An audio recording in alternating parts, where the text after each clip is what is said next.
আমি একটা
কিছুটা চমকে গেল। বৃদ্ধ আরো বলল, ৫টি নাবালক শিশুকে জ্যান্ত পুঁতে ভুডো থেকে আরো শক্তিশালী করে রাখা হয়েছে। বলে রাখা ভালো, ভুডো একটি প্রাচীন রোমান শয়তান দেবতার নাম।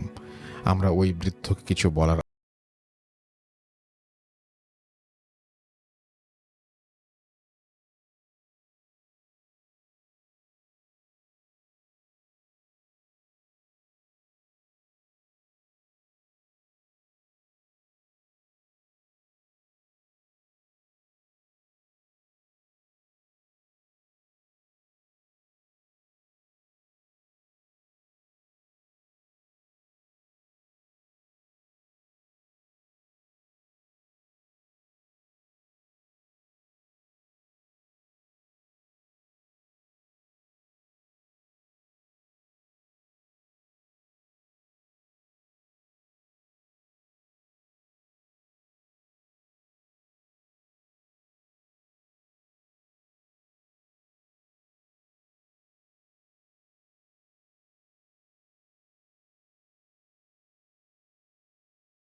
and do ফুর্তি।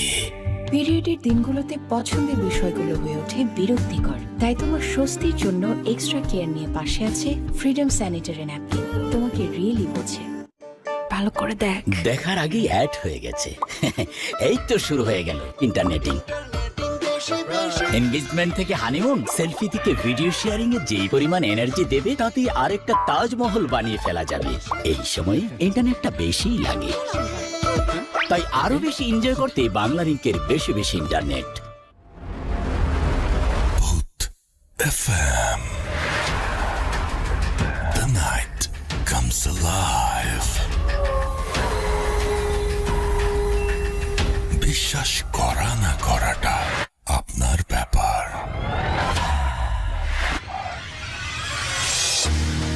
ইয়েস, বিশ্বাস করা বা না করাটা আপনার ব্যাপার। You are listening to radio Foorti FM. আমাদের সঙ্গে আছেন আহমেদ বাবু এই মুহূর্তে, এবং আমরা কোনো কথা না বাড়িয়ে সরাসরি চলে যাব তার কাছে, তার ঘটনা শোনার জন্য। আপনারা সবাই অধীর আগ্রহে বসে আছেন, আমি জানি, আমিও অধীর আগ্রহে বসে আছি।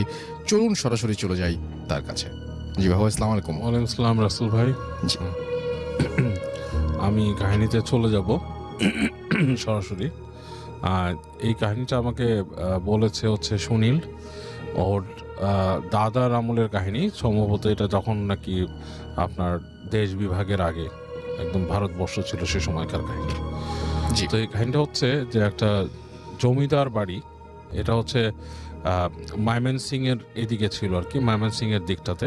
তো তখন ভারতবর্ষ আর কি বড়, এবং যে কাহিনী বলেছে তার দাদা সেই সময় ওই তাদের জমিদারি প্রথাটা উঠে যাচ্ছে আর কি, তখন উঠে গেছে এবং সম্পত্তি ভাগ হয়েছে। তো এরকম সময় তার দাদা শহরে ছিল আর কি, কলকাতায় ছিল। তার দাদার ডাক পড়ে আর কি, যে বলে যে তোমার সম্পত্তির এটা ভাগাভাগি করে তুমি তোমার যা যা আসে সেগুলো নিয়ে যাও আর কি। তো ওর ফ্যামিলিতে দুঃসম্পর্কের কিছু আত্মীয় ছিল এবং ওর দাদা ছিল আর কি সেখানে, সেই ইসে আর কি। তো শুনলে দাদা যখন নাকি ময়মনসিংহে আসে, তার কলকাতার জব ছেড়ে, চাকরি ছেড়ে, তিনি চাকরি করতেন আর কি। তো সেই সময়টা আর কি ওই জায়গাটা আর কি বেশ পাহাড়ি টাইপের ছিল, মানে খুব বেশি মানে একটু জঙ্গল ঘেরা, পাহাড় টাহাড় আছে এবং মানে বেশ বন্য পরিবেশ আর কি। এর মধ্যেই তার পূর্বপুরুষদের জমিদারি ছিল এবং তারা ছিলেন বেশ অত্যাচারী টাইপের আর কি, অত্যাচারী টাইপের। এবং পরবর্তীতে আর কি তারা মানে যারা যিনি লাস্ট চলে যান আর কি এবং তার হিসাবটা করে যান, জি, তিনিও আর কি বেশ মানুষের রোষানলেই পড়েন আর কি, এরকম একটা অবস্থা ছিল। এবং অতীতে কিছু তাদের ফ্যামিলির কিছু মানুষকে মানুষ মেরেও ফেলছে, এরকম কিছু। তো যাই হোক, শুনলে দাদা যখন ওখানে যায় তখন যে দেখে যে পরিবেশটা মোটামুটি তখন আর জমিদারির ব্যাপারটা নেই ওখানে। তবে তার যে উকিল তিনি এবং তাদের যে ম্যানেজার ছিলেন তিনি ওই বাড়িটাতে তাকে নিয়ে যান আর কি, নিয়ে যে ওখানে রাখেন, দেখান বাড়িটা, বিশাল বাড়ি, এবং তার অন্যান্য যে জিনিসগুলো বুঝে নেওয়ার সেগুলো তাকে বোঝাতে থাকেন। এবং তার এক দুঃসম্পর্কের এক হয় আর কি, মানে যেটাকে বলে জেঠি বা সামথিং ছিল আর কি। তিনি তার সাথে সব কমিউনিকেশন অ্যান্ড সব কিছু মেনটেন করতেন, কারণ তারই নাকি আরও কিছু মানে ওনার দাদার যে জেঠি আর কি, তারই নাকি আরও কিছু মানে প্রাপ্য ছিল কিছু অংশে কি হিসাব কিতাবে আর কি। তো যাই হোক, তো ওনার সাথে ওনার কথাবার্তা বলা লাগে এসব ব্যাপারে। তো উনি ওখানে যাওয়ার পরে বেশ কিছুদিন কেটে যাওয়ার পরে ওনার যে বন্ধু, মানে ওর দাদার বন্ধু, শুনলে দাদার বন্ধু একটা চিঠি পায় ওর দাদার কাছ থেকে যে সে অসুস্থ আর কি। শুনলে দাদা যে সে অসুস্থ ছিল, জি, বেশ অসুস্থ হয়ে গেছে হঠাৎ করে। তো অসুস্থতার লক্ষণটা হচ্ছে সে লিখছে তাকে চিঠিতে যে সে হঠাৎ করে জ্বালা পোড়া হয় তার, এবং তখন সে জ্বালা পোড়াটা এতটুকু হয়, শারীরিক জ্বালা পোড়া, সে কিছুই করতে পারে না, সে আপনার সব তার জ্ঞান হারিয়ে যায় আর কি, সে নিজের জ্ঞান থেকে বেরিয়ে যায়। জি। সে তার দাদার বন্ধুকে অনুরোধ করে তাকে ওখানে আসতে আর কি। দাদার যে ফ্রেন্ডটা থাকে সে খুব ক্লোজ একটা ফ্রেন্ড এবং তার সাথে অনেক কিছু শেয়ার করে, খুব ক্লোজ ফ্রেন্ড। তো সে তখন ওখান থেকে ইংল্যান্ডে যাওয়ার জন্য রেডি হচ্ছিল আর কি, বিদেশে যাবে পড়তে সেই সময়। তো সেই সময় অনেকে আইন বিষয়ে পড়াশোনা করতে যেত আর কিরকম। তো যাই হোক, তো ওই বন্ধু যখন নাকি চিঠি পায়, চিঠি পেয়ে তখন চিন্তা ভাবনা করে সে চলে আসে এদিকে বিভিন্নভাবে আর কি। তার আসার বর্ণনা নাই দিলাম, আসার বর্ণনা দিছিল, বাট সেটা আমি নাই দিলাম। জি। তো বিভিন্নভাবে চলে আসে। আসার পরে সে যে তার বন্ধুর সাথে দেখে, বন্ধুকে দেখতে পায় যে সে একটা রুমে শুয়ে আছে। বেশ আগের থেকে বেশ শুকায় টুকায় গেছে, চোখের নিচে কালি পড়ছে। তো বলে, কিরে তুই এখানে আসলি, তোর মানে আরো সম্পদ পাবি, এটা সেটা কিছু ভালো কিছুর জন্য আসছিস, তোর এই অবস্থা কেন, তুই এখানে বিছনায় পড়ে গেলি? তো বলে যে ফ্রেন্ড, আসলে জিনিসটা হচ্ছে অন্যরকম। আমি এখানে আসার পর থেকে যে জিনিসটা আমি দেখি, প্রথম দিকে আমি যেটা দেখতাম সেটা হচ্ছে রাত্রেবেলা আমাকে কেউ ডাকতো রুমের বাইরে। মানে রাত হয়ে গেলে যখন সবাই ঘুমায় যেত, ঘর বাড়ি অন্ধকার, তখন মনে হতো কেউ আমাকে ডাকতেছে নাম ধরে। তো নাম ধরে যখন ডাকতো, তা আমি আস্তে আস্তে প্রথম, মানে সে তার কাহিনী বলতেছে যে প্রথম যখন আমাকে নাম ধরে কেউ ডাকে, তখন আমি মনে করছি যে এই বাড়িতে আর কেউ আছে জি। যে নাকি বয়সে বড় এবং নারী কণ্ঠ আর কি। তো আমার জেঠি বা জেঠির কোনো পরিচিত কেউ, কিন্তু ডাকটা এমনভাবে দেবে কেন? ডাকটা একটু বিকৃত টাইপের, লাইক মানে মানুষ স্বাভাবিক গলায় ডাকলে যেরকম সেরকম না, সেরকম করে দরজায় একটা নক হতো এবং তাকে ডাক দিত। তো সে প্রথম দিনই ওখানে উঠে বলে যে কি ব্যাপার, কে, কোনো রেসপন্স পায় না। গেট খুলে বাইরে যায়, করিডোর দিয়ে নেমে যায় তাদের যে সিঁড়ি থাকে, সিঁড়ি দিয়ে হেঁটে নামে নিচে। নামার পর নিচতলাতেও দেখে কোনো শব্দ নেই, হুটহাট, মানে চারিদিক কেমন, মানে আপনার শুনশান নীরবতা, এবং মানে পুরো বাড়িটা মনে হচ্ছে খা খা করছে, কেউ নাই। তো প্রথম দিন এরকম সে দেখে উঠে আসে। এরপরে সে শব্দ শুনতে পায় তার জানলার নিচে, মনে হচ্ছে মানুষজন কথা বলছে।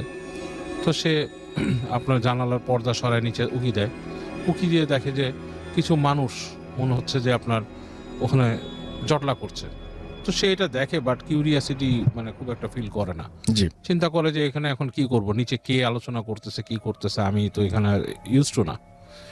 তো যেটার থেকে সে প্রথম অসুস্থ হয় সেটা হচ্ছে, সে একদিন শুনতে পায় তার জেঠি, যে তার যে জেঠি যাকে ডাকছে জি। বাইরে এসে, এবং 2-3 বার করে ডাকছে। এবং ডাকার পরে সে ওই ডাকে সাড়া দেয়, সাড়া দিয়ে আপনার আস্তে করে গেটের বাইরে আসে। তো এসে দেখে জেঠি ঠিক ওই গেটে না, বেশ দূরে দাঁড়িয়ে আছে। জি। ওনার হাতে একটা লণ্ঠনের মতো উনি দাঁড়িয়ে আছে, ওনাকে আস্তে আস্তে ডাকে হাত দিয়ে, মানে কোনো কিছু দেখাবে এরকম কিছু। তো উনি পিছে পিছে যায়, যে সিঁড়ি দিয়ে নামে। সিঁড়ি দিয়ে নামার পর ওনাকে হেঁটে ওখানকার একটা দরজা আছে, সেই দরজাটা খুলে ভিতরে ডাকে। তো উনি দরজা খুলে ভিতরে যায়, দেখে সিঁড়ি নেমে গেছে, নিচের দিকে সিঁড়ি নেমে গেছে, এবং বেশ একটা মানে ইসের মতো করিডোর টাইপের সিঁড়ি, এবং ওই নিচে যে জেঠি দাঁড়িয়ে আছে লণ্ঠন নিয়ে, সেটার আলো জি। মানে কেঁপে কেঁপে আসছে উপরে, বেশ মানে একটা হরিবল একটা জিনিস। তো উনি তারপরও কিছু চিন্তা করে উনি পেছনে পেছনে যায়। তো যাওয়ার পরে দেখে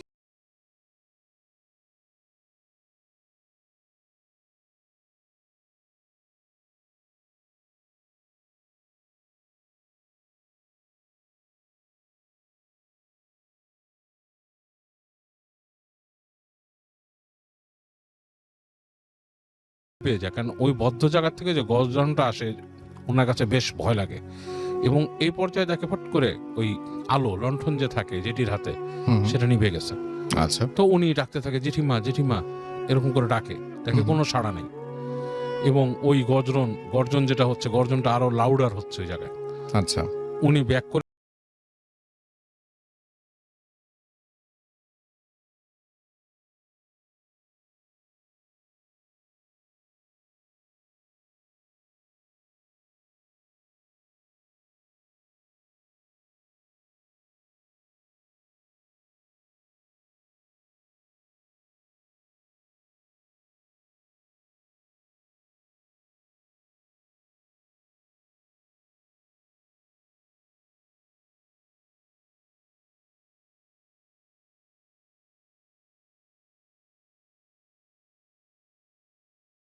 চেহারার দিকে তাকায়, মুখ চাওয়াচাই করে, কিন্তু কেউ কিছু বলে না। বলে, আপনি দুঃস্বপ্ন দেখছেন কোনো, জি। আপনাকে আমরা এখানেই পাইছি ভিতরে সিঁড়ির গোড়ায়, এবং আপনি প্রায় একদিন অচেতন ছিলেন। তো এরকম বলার পর যেটা হয় যে সে শুয়ে থাকে, নর্মালি বসে থাকে, শরীরটা খারাপ। তো হঠাৎ তার যেটা হয় যে গা জ্বালা পোড়া করে, গা জ্বালা পোড়া করতে করতে প্রচন্ড মনে হয় গায়ে কেউ আগুন ধরায় দিছে, এবং এই যন্ত্রণা সহ্য না করতে পেরে উনি বেহুশ হয়ে যায়। তখন উনি দেখে যে এখানে তো ওনার কেউ নাই, উনি যে ফেরত চলে যাবে সেটাও উনি ওনার জেঠিমাকে জানান যে আমি চলে যেতে চাচ্ছি কলকাতায়, আমি পরে এগুলো আমার শরীরে, কিন্তু ওনার যে শরীরের অবস্থা যাওয়ার মতো না।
আলোচনা করুক, আরো চিন্তা ভাবনা করুক, সে যাতে এই দিকেই ফোকাস থাকে সব সময়। পানিটা খেতে বলবেন, এইভাবেই করবেন।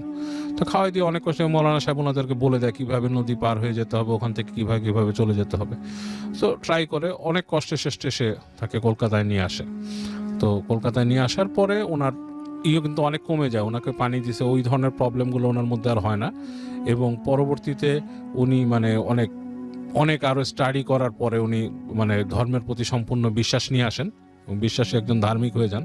এবং উনি কিন্তু ওনাদের ওই সম্পত্তির অংশগুলোও আস্তে ধীরে পরবর্তীতে পান। কিন্তু এখানে দেখা গেছে ওনার যে জেঠি ছিলেন তিনি অনেক কিছুই ওনার আত্মসাৎ করে ফেলছিলেন সম্পত্তির থেকে। আসসালামু আলাইকুম ভাইয়া।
কিন্তু ওনার মা ওনার ছেলের কাছে এরকম থাকতো, কিন্তু ওনার কোনো সেবা কোনো কিছুই খ্যাতমত ছিল না, অবহেলিত ছিল তার। এবং সে যে সকালে ফজরের আগে উনি মারা যান, তাদের কোনো খবর ছিল না। যখন দুপুরবেলায় তাকে খাবার দেওয়ার জন্য যাওয়া হয়, তখন দেখে যে উনি ইন্তেকাল করেন। ওই সবাই দুপুরের পরে আর কি খবরটা পায় উনি দুনিয়াতে নেই। তো ভাড়াটিয়া বলল যে উনার দাদুর মানে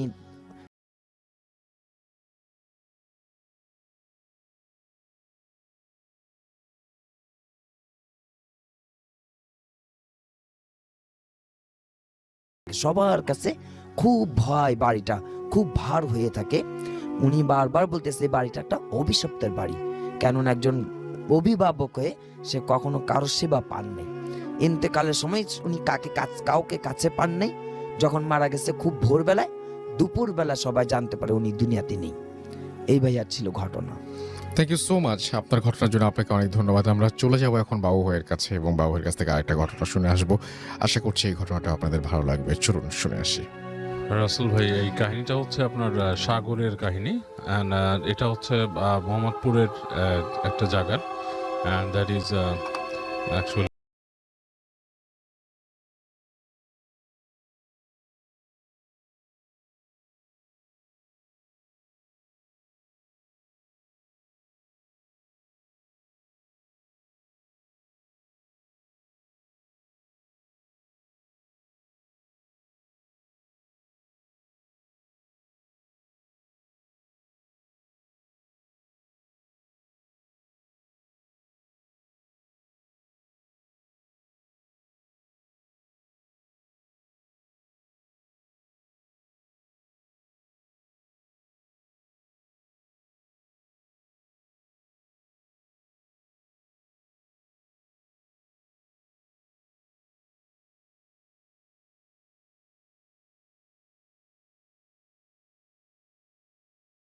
সে তাদের বাড়িতে যেটা এক্সপিরিয়েন্স করতো যে হচ্ছে তাদেরকে মনে হতো ওর কাছে যে ও প্রায় রাস্তার মধ্যে শব্দ শুনতো আর কি, জি, এটা ওইটা বিভিন্ন রকমের শব্দ, মানে উইয়ার্ড শব্দ। আবার ওর কাছে মনে হতো মাঝে মাঝে যে ওদের যে জানালার মধ্যে কেউ রাতের বেলা মানে জানালার ওই পারে কেউ আছে এরকম লাগতো। তো ও ভয়ে ভয়ে ঘুমায় যেত। তো একদিন যেটা হয়েছে, ওর পরীক্ষার আগে ও মানে সাধারণত রাত করে পড়তো না গভীর রাতে, বাট ওই দিন সে মানে রাত করে পড়ার চিন্তা করছে, কারণ বন্ধুরা পড়ে এবং তার প্রিপারেশন ভালো ছিল না, সামনেই ম্যাট্রিক পরীক্ষা। তো ও চিন্তা করে কি যে ওই দিন ও রাত জেগে পড়বে। তো রাত জেগে পড়ার যাদের রাত জাগার অভ্যাস নেই রাসেল ভাই, তারা কিন্তু সহজে জাগতে পারে না, তারা ঘুমে একদম মানে অবস্থা খারাপ। তো সাগরও চেষ্টা করছিল, কিন্তু তার অবস্থা একদমই খারাপ হয়ে যাচ্ছে। তো এক সময় সে চিন্তা করলো দুধ ঘুমায় পড়ি। তো রাত তখন 1টা-1.5টা বাজে, এরকম খুব বেশি বাজে নেই। তো রাত তখন ওই জায়গাও যে খুব একটা জায়গা যে কোয়াইট হয়ে যায়, এখন তো ঢাকায় 1টা-2-1.5টার দিকে খুব একটা কোয়াইট হয় না, তাও কিছুটা হয়ে গেছে আর কি। জি। তো এই অবস্থায় ও মানে রুমের লাইটটা নিভায় দেয়। তো তখন দেখে যে হালকা মানে গুড়ি গুড়ি বৃষ্টি পড়তেছে। তো ঘুমানোর সময় জাস্ট চোখের দিয়ে এক কোণা দিয়ে সে দেখে যে কুকুর হাঁটতেছে রাস্তা দিয়ে, স্ট্রিট ল্যাম্পের আলো পড়ছে নিচে। তো ওর যেটা আই ক্যাচিং হয়তো চোখ সরে যেত, দেখে যে স্ট্রিট ল্যাম্পটা ফ্লিক করে 2বার। ফ্লিক করার পর কুকুরগুলা মনে হলো কেমন যেন একটু নড়াচড়া বেশি করলো। এক সময় স্ট্রিট ল্যাম্পটা বন্ধ হয়ে গেল, এবং বন্ধ হওয়ার আগে দিয়ে সে দেখলো কুকুরগুলা শেপ শিফট করলো, মানে তাদের শেপ চেঞ্জ করলো। যখন আলোটা নিভে গেল ঠিক ওই মুহূর্তে কুকুরগুলো মনে হলো যে বসার থেকে মানুষ হয়ে গেল, হঠাৎ দাঁড়ায় পড়লো, মানে দাঁড়ায় মানুষ হয়ে গেল, লাইক মানুষের শেপ হয়ে গেল। এবং এই লাইট নিভাতে সে কিন্তু মানুষ পুরো দেখে নাই, বাট সে দেখছে মানুষের শেপের হয়ে গেছে। এখন ও একবার ভাবলো এটা কি লাইটের খেলা। তার কিন্তু ঘুম তখন ঠাস করে চলে গেছে মাথার থেকে, যে আলো আধারিও অনেক সময় খেলা খেলে মানুষের মধ্যে, ছায়ার খেলা, লাইট অ্যান্ড শ্যাডো। তো একবার ভাবলো সেরকম কিছু কি। পরে সে ভাবলো না, সে দেখলো যে ওই লাইট নিভে যাওয়াতেও দূর থেকে আলো আসতেছে, এবং ওই মানে ওই জায়গাটা বোঝা যাচ্ছে, এবং বৃষ্টির সাথে কিছুটা আলোকিত, এর মধ্যে বৃষ্টির সাথে হালকা বাতাসও যাচ্ছে, বাতাসও বইতেছে। ভালো মতন খেয়াল করে দেখলো যে দূর দিয়ে মনে হচ্ছে 3টা লম্বা লম্বা ছায়া, এবং এই লম্বাগুলো প্রায় সাধারণ মানুষের হাইট না, 8-9 ফিট এরকম হবে, উঁচু হাঁটতেছে। হাঁটতেছে, একবার এই পাশে আসে, মানে কাছে আসে, আবার যখন আলোর কাছাকাছি চলে আসে আবার ওদিকে চলে যায়, জি। ঠিক ওই জায়গাটাতেই সার্কেল করতেছে। তো ওর জায়গা দিয়ে না, ও যতটুকু দেখতে পাচ্ছে ও ভাবছে যে আমি যদি আমাদের ঠিক উপরেই ছাদ, ওরা থাকতো 6 তলায়, আমি ঠিক উপরেই ছাদে যদি উঠি তাহলে আমি আরো জিনিসটা আরো সুন্দর দেখতে পাবো, ভালো মতন দেখতে পাবো। পুরা ঘুম কিন্তু গন। সে করে কি, আস্তে করে উঠে যায় সে, মানে ওই হেঁটে হেঁটে মোবাইলটা নেয়, মোবাইলটা নিয়ে আস্তে আস্তে সিঁড়ি ঘরে বের হয়। সিঁড়ির দরজা যখন খুলে তখন সে শুনতেছে যে তাদের যে ছাদের যে গেটটা ঠিক উপরে, ইমিডিয়েটলি উপরের তলায় একটা লোহার গেট আর কি, ছাদ ওইটা ঠাস ঠাস ঠাস ঠাস করে বাড়ি খাচ্ছে, কিন্তু ওই দরজা কিন্তু লাগানো থাকে রাতের বেলা, দারোয়ান তালা মেরে দেয়। তো ও চিন্তা করলো ছাদের দরজা খোলা, আবার দেখে যে ঠান্ডা বাতাস একটা আসতেছে, সিঁড়ি দিয়ে যাচ্ছে, বৃষ্টি হালকা পড়তেছে এই সময়। তো তারপরও খুব অ্যাডভেঞ্চারাস মাইন্ডে বা কিউরিয়াস মাইন্ডে দরজাটা লাগায়, ফ্ল্যাটের দরজাটা লাগায়। যখন সিঁড়ির কাছে উঠে রাসেল ভাই, যখন দরজাটা দিয়ে ঢুকবে, দেখে দরজাটা হালকা ভেজানো। এই সময় সে দেখে সিঁড়ির এখান থেকে লম্বা লম্বা এরকম ছায়ার মতো মানুষ, লাইক ছায়ার মতো জিনিস, মানুষ বললে ভুল হবে, শেপটা মানুষের মতো, এর জন্য তাই বলছি। উপরের অংশটা বোঝা যায় না যে কি চেহারা বা কিছুই বোঝা যায় না, পা দুটো বোঝা যাচ্ছে লম্বা লম্বা। এগুলো খুব সুইফটলি, মানে ম্যাটার অফ লাইক, মানে খুব স্পিডে, লাইক খুব, যেমন ফাইটার জেট যেরকম স্পিডে যায়, জি। সেরকম তার পায়ে যে সাত করে পাস করে চলে গেল নিচে, মানে 1 সেকেন্ডের জন্য গেটে, এবং পরবর্তী সেকেন্ডে তাকে পাস করে সিঁড়িতে নেমে গেল। এবং ওগুলো নামার সাথে যে বাতাস, সে বাতাসও তার গায়ে লাগছে, এবং ও তো ওখানে ফ্রিজ হয়ে যায়, ও আর কোথাও ওঠার চিন্তাও করতে পারে না। পরের সেকেন্ডে দেখে আবার তার সামনে দিয়ে উঠে চলে যায়, উঠে ঠিক ছাদের ওই গেট দিয়ে। তো এইবার যখন ছাদের গেট দিয়ে উঠতেছে, তখন দ্রিম করে ছাদের গেটটা বন্ধ হয়ে যায়, একদম খুব জোরে, জি। জোরে বাড়ি দিয়ে ছাদের গেটটা বন্ধ হয়ে যায়। তো ও তখন এটা আর সহ্য করতে পারে না, ও বাসার ভিতরে চলে আসে, এসে বাসায় শুয়ে পড়ে, শুয়ে কাঁপতে কাঁপতে যতটুকু দোয়া দুরুদ পারে পড়তে পড়তে সে ঘুমিয়ে যায়। সকালবেলা তার ফ্যামিলি তাকে দেখে প্রচন্ড জ্বর মাথার মধ্যে, এবং এই জ্বর অবস্থায় তার মনে করেন যে মানে কঠিন অবস্থা, মানে তার পরীক্ষা দেওয়ার মতো অবস্থা নাই, মানে তার এটা মানে টেস্ট পরীক্ষা ছিল সম্ভবত, মানে একটা ছুটি হয় না ম্যাট্রিক পরীক্ষার আগে, জি, সেরকম জি। পরীক্ষা, এরকম অবস্থা নাই। তোর বাপ মা ওকে বলে যে জ্বর আসছে, ডাক্তার দেখে, এবং বাপ মাকে স্কুলে বলে যে আমার এরকম হয়েছে। তখন তাকে বাসার থেকে একটু বকাও দেয় যে তুমি এরকম সময় কেন বের হয়েছে, তোমাকে বলছি যে জায়গাটা খারাপ, মুরব্বীরা। এবং তাকে ওই করা হয়, চিকিৎসা করা হয়, জ্বর ডাক্তার দিচ্ছে, জ্বর কমতেছে না, জ্বর হালকা রেমিশন যায় আবার বাড়ে, রেমিশন যায় আবার বাড়ে। তো ওর যে বড় চাচা, সে ওখানকার কাছের মসজিদের ইমাম সাহেবকে বলেন, পলাপন ইমাম সাহেব বলে যে ওকে পারলে নিয়ে আসেন। তো ওকে যখন নাকি নিয়ে আসে ইমাম সাহেবের কাছে, মসজিদের মধ্যে যখন ঢুকে, তার জ্বর ছিল শরীরে, মসজিদে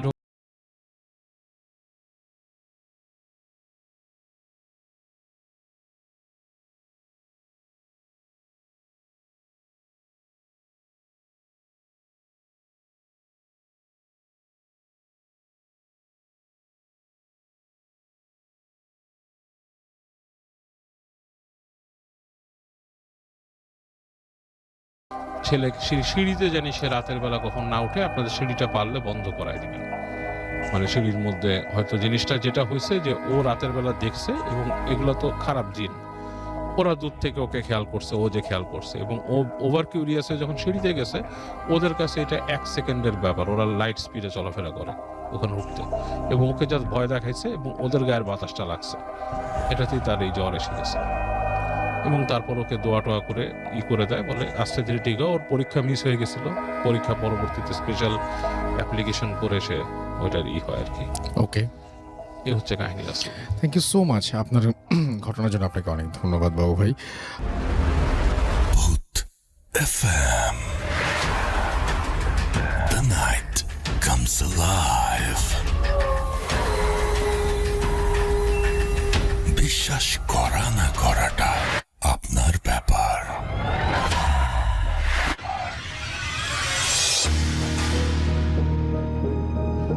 দ্যাটস রাইট, বিশ্বাস করা বা না করাটা কমপ্লিটলি আপনার ব্যাপার। ইউর লিসনিং টু রেডিও ফুরতের FM। আমি রাসেল আছি, সাথে আমার সাথে আছেন আমাদের আজকের অতিথিরা, এবং চলে যাব আমাদের প্রথম অতিথির কাছে, মানে আমাদের তৃতীয় অতিথির সেকেন্ড সেশনের প্রথম অতিথি আর কি তিনি।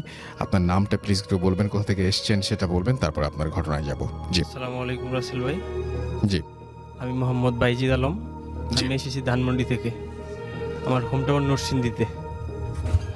তো আমি নরসিংদীরই একটা ঘটনা আজকে শেয়ার করব। চলুন শুনে আসি আপনার ঘটনা। তো আমি আজকে যে ঘটনাটা বলবো সেটা হচ্ছে বিরামের ঘটনা। তো আমার এলাকাতে একটা দিঘি আছে, সরকারি দিঘি, বিশাল বড় দিঘি। তো ওইখানে দিঘিটা ভালো না, এলাকার মুরব্বীরা বলতো এখানে রাত্রেবেলা যেন কেউ না যায় মাছ ধরতে। তো আমাদের এলাকার কিছু লোক ওইখানে মাছ ধরতে গিয়েছিল রাত্রে। তো ওনারা মাছ ধরতেছে, হঠাৎ ওনারা বাঘের গর্জন শুনতে পায়। প্রথমে যখন বাঘের গর্জন শুনতে পায় তখন অনেকেই ভয় পেয়ে গেছিল, বলতেছে যে না, সুবিধা মনে হচ্ছে না, আজকে আমরা মাছ ধরবো না। তারপর কয়েকজন বলতেছে না না, মাছ ধরি, সমস্যা না, এগুলো কোনো বিষয় না, মাছ তো ভালোই পাচ্ছি আমরা ধরি। তো ধরতেছে মাছ, একটু পরে আবার বাঘের গর্জন। তখন মনে হচ্ছে যে আরো কাছে চলে আসছে বাঘ। তো তখন অনেকেই আরো বেশি ভয় পেয়ে গেছে, বলতেছে যে আমরা আর ধরবই না, চল বাড়ি চল, আর দরকার নাই মাছ ধরার আজকে। তারপরে কয়েকজন বলতেছে অতিরিক্ত লোভে যে না না, আমরা মাছ মারি। তো তারপর আবার ওনারা মাছ ধরতেছে। তারপর আবার বাঘের গর্জন। তখন মনে হচ্ছে যে অনেক নিকটে এসে পড়ছে বাসটা, আর মনে হচ্ছে বাঘটা অনেক নিকটে চলে আসছে। তখন ওনাদের হাতে টর্চ লাইট ছিল, টর্চ লাইটটা ওনারা মারে সামনে দেখার জন্য। জি ওনারা দেখার জন্য সামনে মারে। তখন ওনারা যা দেখতে পায় যে একজন মানুষ দাঁড়িয়ে আছে, অবিকল মানুষ, শুধু তার মাথা নাই, তার বুকের মধ্যে 4টা চোখ, বুকের মধ্যেই দাঁত। তো ওনারা যখন টর্চটা ওইখানে ছাড়ে, ওনারা দেখে যে ওনাদের টর্চের যে পাওয়ার, তার চেয়ে 3 গুণ পাওয়ারফুল ওর চোখ থেকে একটা আলো আসছে এইদিকে। দেখে তো ওনারা যে যার মতো করে দৌড়িয়ে পালায় বাড়িতে চলে আসছিল। আসার পরে তো পরের দিন ওনাদের অনেক জ্বর, গোসল টোসল করানো হয়েছে। মুরব্বীরা অনেক গালাগালি করলো যে কেন গেলা, ওইখানে আমাদের নিষেধ ছিল, তারপরও কেন গেলা। তো এইভাবে পার হয়ে গেল। আমার একটা দাদা ছিল, আমার চাচা দাদা, আমার দাদার আপন ভাই। উনি আবার পীর টাইপের ছিল, মুরিদ করাতো। তো উনি মারা যায়। উনি মূলত বিরাম পালতো আর কি। তো 2টা বট গাছ ছিল ওনার, একটা বড় বট গাছ, একটা ছোট বট গাছ। তো বড় বট গাছটাতেই আমরা যতটুকু জানতাম যে বড় বট গাছটাতে বিরাম থাকে। আর এখান থেকে 1/2 কিলোমিটার দূরে একটা হিজল গাছ ছিল। ওই হিজল গাছ আর বট গাছের মধ্যে ওরা নাকি রাত্রে যাতায়াত করতো। জি। তো আমার দাদা যখন মারা যায় তখন ওনার এই বট গাছটা কাটার সিদ্ধান্ত নেওয়া হয়, বিক্রি করা হয়। তখন ছোট গাছটা কাটতে পারে ভালোভাবেই, কিন্তু বড় গাছটা যখন কাটতে যায় তখন অনেক সমস্যার সম্মুখীন হতে থাকে ওনারা দেখে যে আশেপাশে কোথাও কোনো গাছের পাতা নাড়াচাড়া করে না, কিন্তু এই গাছটাতে মনে হচ্ছে যে ঘূর্ণিঝড় শুরু হয়ে গেছে। ওনারা বুঝতে পারছে যে বিষয়টা স্বাভাবিক না। প্রথম দিন কাটতে গিয়ে একজনের পা কেটে যায় মারাত্মকভাবে, উনি আহত হয়, পা রক্ত পড়া বন্ধ হচ্ছে না কোনোভাবেই। পরে ওনারা ওই দিন আর গাছ কাটতে পারে নাই। পরের দিন আসে, পরের দিনও বিভিন্ন সমস্যার কারণে পরের দিন কাটতে পারে নাই। তারপরের দিন, তৃতীয় দিন, দল বল একটু বড় করে ওনারা আসে যে আজকে কাটবোই, টাকা দিয়ে গাছ কিনলাম, কাটতেই হবে। তো ওনারা এক প্রকার জোর করেই কাটছে, সাহসিকতা দেখে। কিন্তু কাটার পরে গাছ থেকে রক্ত বের হয়েছে, অনেক রক্ত। একটা গরু জবাই করলে যে পরিমাণ রক্ত, ওই পরিমাণ রক্ত। অনেক মানুষ দেখতে আসছে যে কি ব্যাপার, গাছ থেকে নাকি রক্ত বের হয়েছে। তখন আসার পরে এইভাবে গাছ নিল। কিন্তু রাসেল ভাই ওই দিন রাত থেকেই সেই বাঘের গর্জন, এলাকাবাসী সবাই শুনতে পায় বাঘের গর্জন, কান্না করতেছে। বাঘ মনে হচ্ছে কান্না করতেছে, বাঘের গর্জন। রাসেল ভাই, বাঘে তো উচ্চস্বরে গর্জন করতে পারে না, এই যে পাইলিং করে না ইয়ার মধ্যে, এই যে অ্যাপার্টমেন্ট বাসাগুলোতে যে পাইলিং হয় তখন যেইভাবে ভূমিটা কম্পন হয়, ঠিক সেমভাবে ভূমিকম্পন হচ্ছিল। যখন ওটা কান্না করে গর্জন দেয় তখন মনে হচ্ছে যে ভূমি কাঁপতেছে, মাটি কাঁপতেছে, তখন এইরকম মনে হয়। তো আমি নিজেও শুনেছি কয়েকদিন। আমাদের এলাকায় এক মহিলা রাত্রেবেলা বাইরে বের হইতেছিল। তো হঠাৎ করে উনি যখন দরজা খুলে দেখে দরজার সামনে এক মানুষ দাঁড়ায় আছে, অবিকল মানুষ, তার মাথা নাই, তার বুকের মধ্যে চোখ, 4টা চোখ। এটা দেখে তো উনি সাথে সাথে অজ্ঞান, চিৎকার দিয়ে অজ্ঞান হয়েছে। পরে দৌড়াদৌড়ি করে নেওয়ার পরে জ্ঞান ফেরার পরে শুনতে পারে যে এই ঘটনা। তো আমার আব্বুরা 7 ভাই, তার মধ্যে আমার এক চাচা, ওনারা বাড়ি থেকে চলে যায়। তো আমার ছোটো চাচারা বলছিল যে তুমি থাকো এখানে, তুমি একাই থাকো, সমস্যা নেই, থাকো। উনি ছিল এখানে রাত্রে। তখন পুরোপুরি বিরামের অত্যাচারে অতিষ্ঠ এলাকাবাসী, সবাই ভয় পায়। কেউ ভয়ে আসতে মাগরিবের পরে কেউ বাসা থেকে বের হয় না, বাড়ি থেকে কেউ বের হয় না, সবাই গুটি মেরে বসে থাকে ভয়ে। তো উনি ছিল ওইখানে ওই দিন। উনি কান্নার শব্দ পাইতেছে, যে আস্তে আস্তে ওনার দিকে মনে হচ্ছে আসতেছে কান্নার শব্দ, একটু পরে পরে জোরে জোরে গর্জন। তো রাসেল ভাই আপনি জানেন কি না জানি না, আগে গ্রামের মধ্যে যেই জানালাগুলো ছিল ওইগুলোতে শিক দেওয়া হতো, এখন তো গ্রিল দেওয়া হয়, তবে আগে শিক দেওয়া হতো। তো এই শিকের কাছে আসছে, জানালা খোলা, গরমের দিন। তো আমার যে চাচা, ছোট চাচা, উনি তাকায় রয়েছে, দেখতেছে যে জানালার সামনে এসে দাঁড়ায় হাওয়া করে কান্নাকাটি করতেছে। একটু পরে পরে গর্জন দেয়, মনে হচ্ছে মাটি সহ কাঁপে এরকম। তো উনি তো ভয়ে পুরো শেষ, উনি ভাবছে যে উনি শেষ, আর মনে বাঁচবে না, এই শেষ। তো উনি আবার স্মোক করতো, ওনার এখানে ম্যাচ ছিল। উনি আবার জানে যে এইসব কিছু আগুনকে ভয় পায়।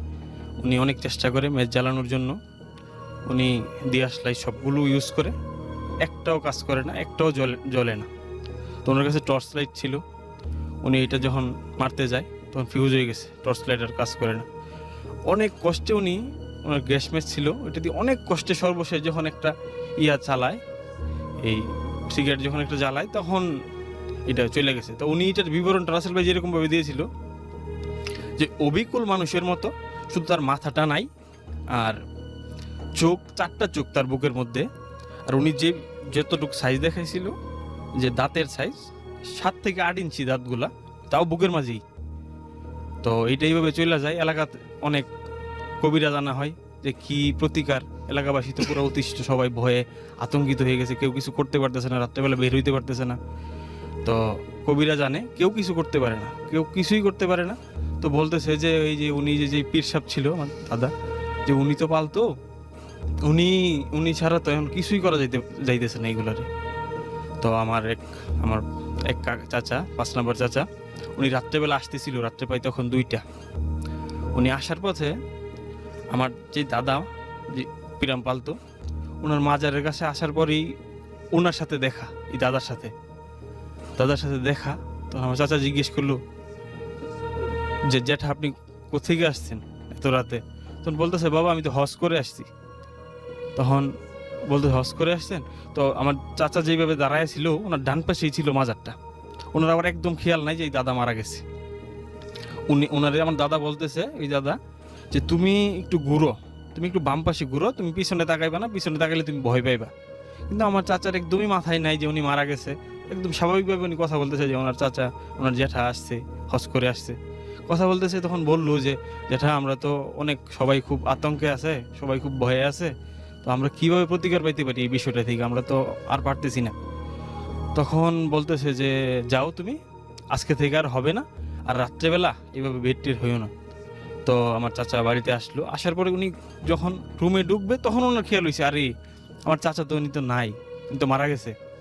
তখন উনি অনেক ভয় পেয়ে গেছে, বিষয়টা বুঝতে পারছে। রাসেল ভাই তারপর থেকে আর কোনো সমস্যা হয়নি। এই ছিল আমার কাহিনী। Thank you so much. আপনার ঘটনার জন্য আপনাকে অনেক ধন্যবাদ, এবং আশা করছি যে এই ঘটনাটি আপনাদেরও ভালো লেগেছে। এবং আমি এখন যেটা করব সেটা হচ্ছে যে সরাসরি আপনাদেরকে আরও একটা ঘটনায় নিয়ে যাব। আমি জনি, ঢাকার মোহাম্মদপুর থেকে বলছি। আমি ভূতের ফিল্মের খুব পুরনো একজন শ্রোতা। আমি পার্সোনালি খুবই পছন্দ করি, কিন্তু সমস্যা একটাই, আমি আসলে খুব ভয়ও পাই। আর এই প্যারানর্মাল যে ব্যাপারগুলো, এগুলো আসলে আমার জীবনে অনেক ঘটেছে। তো ছোট একটা ঘটনা আমি আপনাদের আজকে শেয়ার করব। এটা লাস্ট ইয়ার আমার সাথে আমার হজে হয়ে যাওয়া একটা ঘটনা। আরেকটা জিনিস আমি বলে রাখি, সেটা হচ্ছে যে আমি ভূত মানে ওপর এতটাই আসলে আমার মনে হয় যে আমি অ্যাডিক্টেড। কারণ আমি এখন যখন মোটরসাইকেল চালাই তখন হেডফোন দিয়ে ডাউনলোড করে শুনি। ইভেন তো আমি আপনার মানে প্রতি সপ্তাহে শুধু আমি নেট কিনি, মোবাইলের ডাটা কিনি শুধু এটার জন্যই। মানে আমি কোথাও যদি কোনো কাজে যাই, কোথাও ধরেন উত্তরা যাচ্ছি মোহাম্মদপুর থেকে বা গুলশান যাচ্ছি, হোয়াট এভার, মানে ঢাকা শহর কোন জায়গায় মুভ করতে হলে আমার কানে হেডফোন উইথ আপনার এই ভূত এফএম। তো আমার মনে কি আমার লাইফটা চেঞ্জ হয়ে গেছে। আমি এর ছাড়া আসলে কিছু করতে ভালো লাগে না, কারণ শুনতেছি, চালাইতেছি। হ্যাঁ, আমার বাচ্চা স্কুল থেকে আমার আনতে হয়, তখনও আমি এটা শুনি, চালাই আর কি। তো হোয়াট এভার, আমি ঘটনায় চলে যাই। ঘটনা হচ্ছে 2018 সালের সেপ্টেম্বর মাসে, এই মাসেই আমি হজ থেকে রিটার্ন করবো। আমার হজ আল্লাহর রহমতে খুব সুন্দরভাবেই পালন করি। তো বেসিক্যালি যারা হজে গেছে তারা দেখবে যে হজের মক্কার ঠিক পিছন সাইডটা দ্যাটস বাইতুল মুআল্লা যে কবরস্থানটা, ওইখানে আমার হোটেল ছিল। তো হোটেলকে ওইখানে ফন্দুক বলে। তো ওইখানে মূলত আমার হোটেলটা একটু পুরনোই ছিল, কিন্তু প্রত্যেকটা হোটেলে সেন্ট্রাল এসি এবং আপনার লিফট তো থাকবেই। তো আমারটাও অ্যাজ ইউজুয়াল খুব ভালো কন্ডিশন ছিল। কিন্তু একটা সমস্যা হচ্ছে যে যখন আপনি হোটেল থেকে মুভ করবেন, দেখবেন প্রচুর পরিমাণে বিড়াল আপনার আশেপাশে আছে। কুকুর রেয়ার, কুকুর দেখা যায় না বললেই চলে, কিন্তু বিড়াল অনেক বিড়াল। তবে এদের কোনো ময়লা আপনি রাস্তায় পাবেন না। তো হোয়াটএভার এইভাবে চলতেছিল। আমি পুরো প্রায় 46 ডেজ আমি এখানে ছিলাম। তো এর মধ্যে আমি বিড়াল নিয়ে আসলে ওইভাবে মানে করি নেই, কারণ হ্যাঁ, বিড়াল নিয়ে আমার একটু সমস্যা আছে, আমার একটু অ্যালার্জি আছে। তো একদিন আমি আমার যে মোয়াল্লেম, যে আমাদের গাইড আর কি, তাকে জিজ্ঞেস করলাম। তাকে মামা বলতাম, ওর নাম হচ্ছে মামুন। আমি হোটেলের নামটা বলবো না, কারণ যেহেতু ওনার ব্যবসা। তো ওনার হোটেলের সামনে প্রচুর বিড়াল, আমি আপনাকে ছবি পাঠাবো। তো এই বিড়ালগুলো রেগুলার বসে থাকতো। যখন নামাজ পড়ে আসতাম, দিন হোক সকাল হোক, সবসময় বসে থাকতো। কিন্তু আমি কখনো তাদের তাড়াও করিনি, তাদের কখনো মানে ভাগানোর চেষ্টাও করিনি। তাই একদিন আমাকে চেষ্টা, আমার এত বিড়াল এখানে, তো মাঝে মাঝে আমার ভয় লাগে। তো এর মধ্যে যেটা হলো, মামা বললো কখনোই বিড়ালদের আপনি এমন কিছু করবেন না যাতে ও ব্যথা পায়। তো এমনি কিউরিয়াসিটি নিয়ে একদিন জিজ্ঞেস করলাম, মামা আসলে ঘটনাটা কি কারণে আসলে এটা আপনি আমার বললেন? উনি বললো যে এটা আসলে মানে এটা এমন একটা জায়গা, আল্লাহর ঘর এখানে, ঠিক আছে? এখানে মানুষ জিন থাকে, বেরোর উপরে থাকে। তো অতএব ভুল করে যদি আপনি কোনো ভুল কাজ করে ফেলেন, আর যেহেতু হজে আসছেন, কেউ যেন ব্যথা না পায়, সে আপনি চিন্তা ভাবনা করতে হবে। তো ঠিক আছে, ভালো কথা। তা আমার মনে আসলে একটু কিউরিয়াসিটি ছিল, যে মানে একটা ভয়ও ছিল যে কীভাবে এটা দেখা যায় বা জানা যায় আরও কিছু। কারণ আমি ভূত এফএম শুনি অলমোস্ট 7-8 বছর তো হয়েছেই আমি শুনি, কিন্তু আমি রাতে শুনি না, আমি ডাউনলোড করি, সবসময় শুনি। কারণ দিনের আলোতে আমার একটু ভয়টা লাগে না ওরকম। রাতে শুনলে আমার ওই রাতও খুব কষ্ট হয়, এবং আমার রাতগুলি স্ক্যারি হয়ে যায় আসলে, সত্যি কথা যেটা বলতে। তো এই হিসেবে আমি চলে আসবো আমার সেপ্টেম্বরের 4 তারিখে, 6 তারিখে বাংলাদেশে ল্যান্ড করার কথা। তো 4 তারিখ আমি চলে আসবো। 4 তারিখে আমি নামাজ পড়তে যাবো, তাহাজ্জুদের নামাজ। যারা মক্কায় গেছেন বা হজে গেছেন তারা জানেন যে সৌদিতে মক্কায় কিন্তু তাহাজ্জুদের নামাজের আজান হয়, কিন্তু হয় না, আপনার এরকম জামাত হয় না। তো আমি মূলত সবাই ওই টাইমে 3টার মধ্যে উঠে যায়। তা আমিও রেগুলারের মধ্যেই উঠে গেলাম ওই টাইমে। তো ওঠার পরে আমি প্রথমে তাকিয়ে বাম পাশে তাকায় দেখলাম যে 2জন লোক আমার পাশে দাঁড়ায় আছে, আর আমার রুমটা খুব অন্ধকার। আমি আমার রুমের ডিসক্রাইব একটু বলে দিচ্ছি। সেটা হচ্ছে যে কোনো একটা ফ্ল্যাটে যদি আপনি ঢুকলে একটা কমন স্পেস থাকে, তারপর ডান পাশে রুম, বাম পাশে রুম, আর ঢুকলে যে জায়গাটা সেটা হচ্ছে সিঁড়ি দিয়ে ঢুকলেই একটা বেসিন পড়ে, একটা বাথরুম পড়ে।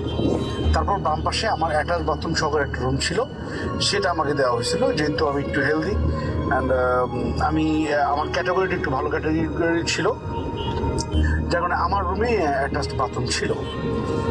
তো আমি রাতে ভয় পাই, এই জন্য রুমের লাইটটা কেউ জ্বালা দিত না।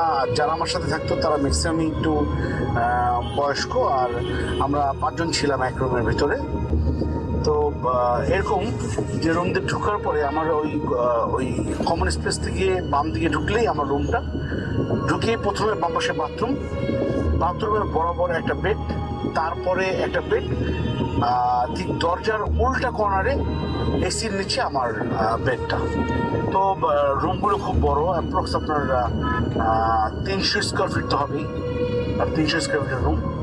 তো এখানে সিঙ্গেল বেড থাকে। তো আমি বেডে শুইলে ধরেন আমি রাত্রে দরজাটা খোলা রাখতাম যাতে ঘরটা একটু আলোকিত থাকে, এবং ওই দরজার সাথে সাথে আমি বাথরুমের লাইটটা জ্বালাই দিয়েও বাথরুমের লাইটটা দরজাটা একটু খোলা রাখতাম।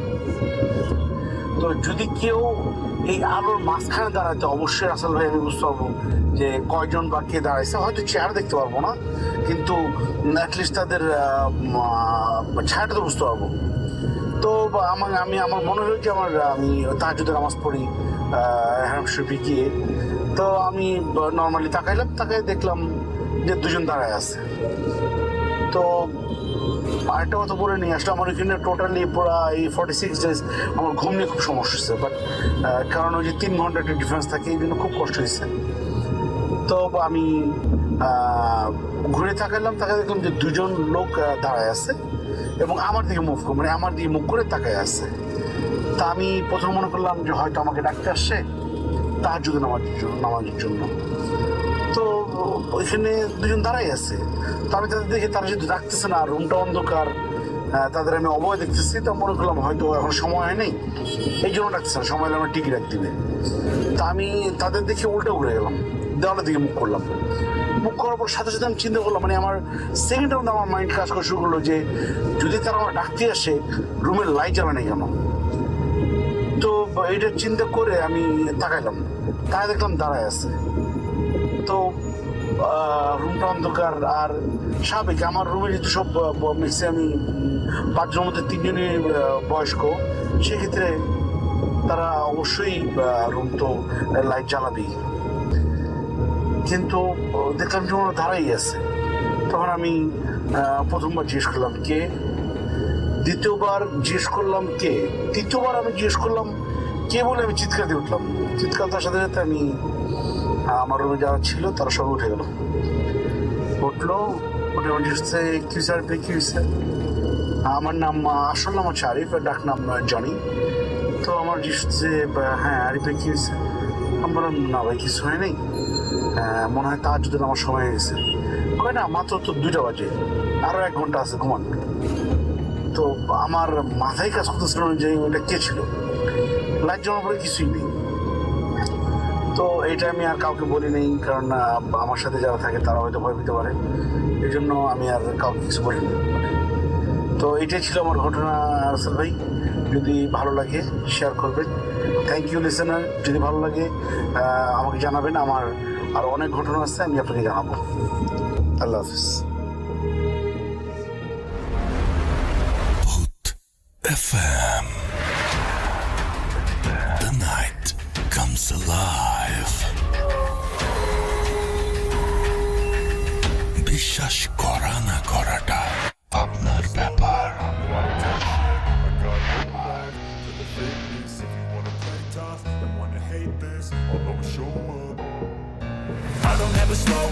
বিশ্বাস করা বা না করাটা আপনার ব্যাপার। You are listening to radio 4 FM, আমি রাসেল আছি সাথে, এবং আপনাদের সবাইকে আরও একবার স্বাগত জানাচ্ছি আমাদের আজকের ভূত এফএমে, এবং আশা করছি যারা শুনছেন আমাদেরকে এনজয় করছেন, এবং অবশ্যই আপনাদের মতামত জানাবেন যে কেমন লাগলো।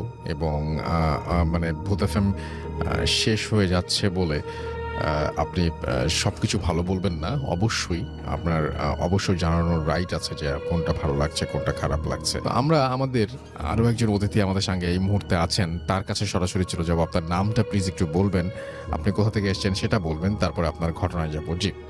আসসালামু আলাইকুম রাসেল ভাই। আসসালামু ওয়ালাইকুম আলাইকুম।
ওয়ালাইকুম আসসালাম। আমরা যেটা করব সেটা হচ্ছে যে আজকের মতো আমরা বিদায় নিব না এখনই, তবে আমরা আপনাদের জন্য একটা ফ্রাইডে 13th ওপরে একটা ক্লিপ প্লে করব। তো যাই হোক, আজকের মতো আমরা বিদায় নিতে চাচ্ছি, তবে বিদায় নেওয়ার আগে এখনই শেষ করছি না। আমরা সবাই জানি যে আজকে আমরা যখন শো শুরু করেছিলাম তখন ফ্রাইডে 13th ছিল, সুতরাং ফ্রাইডে 13th ওপর অবশ্যই একটা ক্লিপ প্লে করব। এবং আপনারা সবাই জানেন যে অলরেডি 14 ডিসেম্বর হয়ে গেছে। 14 ডিসেম্বর বুদ্ধিজীবী দিবস। আমাদের সবচাইতে মেধাবী সন্তানদের, আমাদের যারা আমাদের সামনের দিকে এগিয়ে নিয়ে যাবেন, যারা বাংলাদেশকে দিক নির্দেশনা দিবেন, তাদেরকে হত্যার মাধ্যমে, এক নৃশংস হত্যার মাধ্যমে এক কালো অধ্যায় সূচিত হয় ইতিহাসে। এবং সেইটা আমরা সেই বুদ্ধিজীবীদের স্মরণ করছি শ্রদ্ধা ভরে। এবং বাংলাদেশ এমন একটা বাঙালি জাতি, এমন একটা জাতি যারা বারবার ঘুরে দাঁড়াতে জানে। তো আমাদের যে পঙ্গু করে দেওয়ার কথা ছিল, আমাদের যে একেবারে নিঃশেষ করে দেওয়ার কথা ছিল, সেখান থেকে কিন্তু আমরা আবারও ঘুরে দাঁড়াতে পেরেছি। কিন্তু আমাদের সেই মেধাবী সন্তানরা যদি আজ বেঁচে থাকতেন তাহলে হয়তো আমাদের এই গতি আরও অনেক বেশি ত্বরান্বিত হতো। এবং সেই সাথে সাথে আমরা বিদায় নিব। আজকের মতো এখানেই শেষ করছি। কথা হবে আবারও আগামী শুক্রবার। সেই পর্যন্ত সবাই ভালো থাকুন, সুস্থ থাকুন, মোস্ট ইম্পর্টেন্টলি সুস্থ থাকুন, এবং আমাদেরকে অবশ্যই ঘটনা পাঠাতে ভুলবেন না। আজকের মতো এখানেই শেষ করছি। টাটা।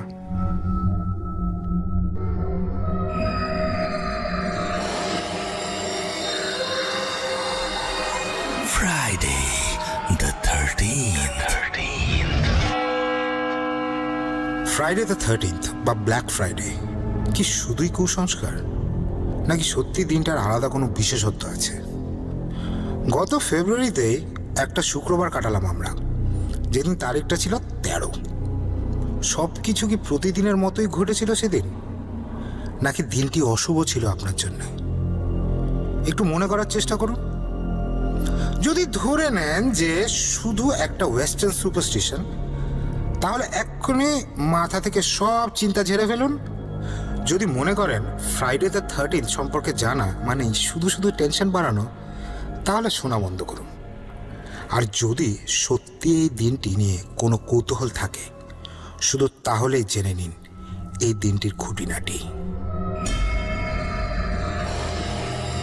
The interviews. গত মাসে আমরা আপনাদের কাছে জানতে চেয়েছিলাম কে কে বিশ্বাস করেন ফ্রাইডে দ্য 13th অশুভ। কেউ বিষয়টি স্রেফ একটা কুসংস্কার বলে যেমন উড়িয়ে দিয়েছেন, তেমনি কেউ কেউ এই দিনে জীবনে ঘটে যাওয়া কিছু নেগেটিভ ঘটনার সাথে দিনটির সাদৃশ্য খুঁজেছেন, বা খারাপ কিছু ঘটার জন্য দিনটিকে দায়ী করেছেন।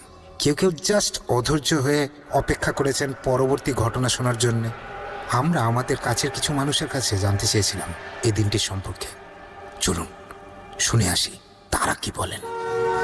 ফ্রাইডে দ্য 13th তো একটা হরর ফিল্ম, ওই যে জেসন, ওই জেসনের মুভিটা, তাই না? Friday the 13th, I don't know, আমি আসলে হিস্ট্রিটা জানি না, বাট আমি জাস্ট জানি যে Friday the 13th মানে কোন একটা কুফা আছে definitely, so yeah. Friday the 13th এটা আবার কি? নর্মালি ফ্রাইডে আমাদের জন্য অনেক অসপিশিয়াস একটা দিন, আমরা অনেক ভালো মনে করি, মঙ্গল মনে করি এই দিনটাকে। কিন্তু যখন 13th এটার সাথে অ্যাড হয়, 13th ফ্রাইডে, তখন কিন্তু খুব ভয়ানক একটা ব্যাপার হয়ে যায়, ভয় লাগে, স্পেশালি বিকজ ব্ল্যাক ফ্রাইডে কিন্তু এখান থেকেই এসেছে, আর 13 is very unlucky number. So সব মিলিয়ে কিন্তু ব্যাপারটা খুবই বলতে পারি ভৌতিক। ফ্রাইডে দ্য 13th তো ব্ল্যাক ফ্রাইডে? না না, এইসব নিয়ে আমি একদমই কথা বলতে পছন্দ করি না। This is basically when Jesus was crucified. জীবনে যে কোনো মুহূর্তে যে কোনো দুর্ঘটনা ঘটতে পারে, কিন্তু এই দিনটিতে কোনো দুর্ঘটনা ঘটা মানেই দিনটিকে দায়ী করা। The history.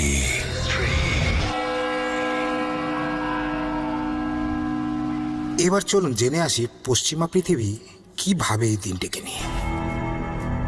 গ্রেগরিয়ান ক্যালেন্ডার অনুযায়ী কোনো মাসের কোনো একটি শুক্রবার যদি 13 তারিখে গিয়ে পড়ে, তাহলে সেটাকে বলা হয় ফ্রাইডে দ্য 13th বা ব্ল্যাক ফ্রাইডে। বলা হয় মধ্যযুগ থেকেই এই দিনটিকে সবাই অশুভ হিসেবেই ভেবে রাখে। উদাহরণ হিসেবে প্রথমেই আসে যীশু খ্রিস্টের লাস্ট সাপারের কথা। গুড ফ্রাইডে ঠিক আগের রাতেই মন্ডি থার্সডেতে খাবার টেবিলে উপস্থিত ছিলেন 13 জন ব্যক্তি, যাদের ভেতরে জুডাস ছিলেন পার্টির 13 নম্বর সদস্য। এবং পরের দিন যীশুখ্রিস্টকে কিভাবে ক্রুসিফাই করা হলো তা তো আপনারা সবাই জানেন। বাইবেলে আরও বলা আছে যে এই দিনটিতেই নাকি ইভ অ্যাডামের হাতে নিষিদ্ধ ফলটিও তুলে দিয়েছিলেন। তারপরে যেমন ফ্রাইডে দ্য 13th অক্টোবর 1307 শত নাইটস টেম্পলার্সরা ফ্রান্সে কিং ফিলিপ দি ফোর্থ দ্বারা অ্যারেস্টেড হন। এমন আরও অনেক ঘটনাই আপনি খুঁজে পাবেন ইতিহাসে। যেহেতু প্রতিটি তথ্যই সংগ্রহ করা, তাই তাদের সংখ্যা আর নাইবা বাড়ালাম। অনেক বিজ্ঞজনদের ফ্রাইডে দ্য 13th বা ব্ল্যাক ফ্রাইডে নিয়ে ধারণা কিন্তু পুরোটাই উল্টা। অনেকেই মনে করেন যে 19th সেঞ্চুরির আগে ফ্রাইডে দ্য 13th বা ব্ল্যাক ফ্রাইডে সম্পর্কে কোনো লিখিত তথ্য নাকি খুঁজেই পাওয়া যায় না। আবার অনেকে মনে করেন এটি প্যারাস্কেভিডে ক্যাট্রিয়া ফোবিয়া মানে ও মাই গড নামে জাস্ট একটা ফোবিয়া, মানে বুঝছেন তো, একটা ভয়, ফোবিয়া। যেমন ড্যান ব্রাউনের 2003 সালের নভেল দা ভিঞ্চি কোডে, বা জন জে রবিনসনের 1989-এর যে ওয়ার্কটা ছিল born in blood, the secrets of freemasonry, বা মরিস ড্রুয়নের হিস্টোরিক্যাল যে নভেল সিরিজগুলো আছে দি অ্যাকাস্ট কিংস, এর মতন কিছু বই এই নাইট টেম্পলার্স এবং এই যে ফ্রাইডে দ্য 13th সুপারস্টিশনটাকে মেলানোর চেষ্টা করেছে। যদিও অনেক এক্সপার্টরাই মনে করেন এই কোরিলেশনগুলো আধুনিক সময় খুঁজে বার করা। এছাড়াও অনেকে মনে করেন যে 1307 সালে প্রকাশিত টমাস ডাব্লিউ লসনের পপুলার যে নভেলটা ছিল ফ্রাইডে দ্য 13th কারণেই এই সুপারস্টিশনটা অনেকের মনে ছড়িয়ে পড়েছে। বইটিতে একজন অসৎ ব্রোকার এই সুপারস্টিশনকে কাজে লাগিয়ে ওয়াল স্ট্রিটে একটা প্যানিক সৃষ্টি করে। আমেরিকায় 8% মানুষ ভয়ে রয়েছেন এই দিনটিকে নিয়ে। আচ্ছা, এই দিনটির কোনো সুফল আছে কি? অবশ্যই, দেখি আমরা। Flip side of Friday the 13th. 1993-তে ব্রিটিশ মেডিকেল জার্নালে প্রকাশিত জার্নালের তথ্য অনুযায়ী 13 তারিখের শুক্রবারের জন্য অন্য দিনের চাইতে সড়ক দুর্ঘটনার মতন বিষয়গুলো নাকি বেশি ঘটে। অন্যদিকে 2008 সালে প্রকাশিত ডাচ সেন্টার ফর ইন্স্যুরেন্সের স্ট্যাটিস্টিক্স বলছে এই দিন নেদারল্যান্ডে অন্য দিনের চাইতে যেমন অ্যাক্সিডেন্টের সংখ্যা কমে যায়, তেমনি চুরি এবং অগ্নিকাণ্ডের ঘটনাও নাকি কম ঘটে। দিনটিকে অশুভ ভাবার কারণেই অনেকে এই দিনটিতে বাড়ি থেকে বেরোনি না, একটু বেশি সতর্ক থাকেন। ড্রাইভ করলেও সেটাও করেন খুব সাবধানে। এখন নানা মানুষের তো নানা মত থাকেই। Confusion.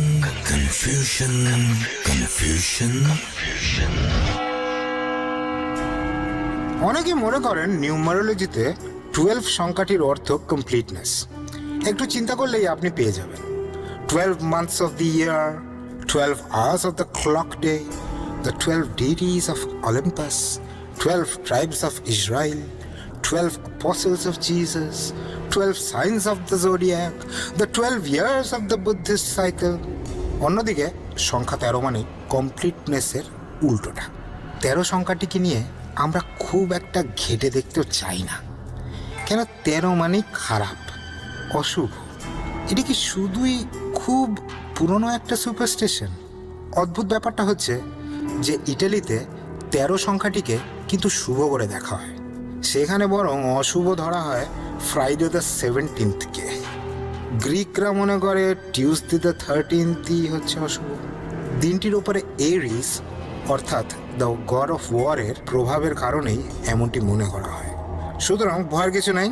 অনেক ধর্মে অনেক দেশেই 13 কিন্তু একটা গুরুত্বপূর্ণ সংখ্যা। ম্যাথামেটিক্সে 13 6th প্রাইম নাম্বার এবং একটি হ্যাপি নাম্বার।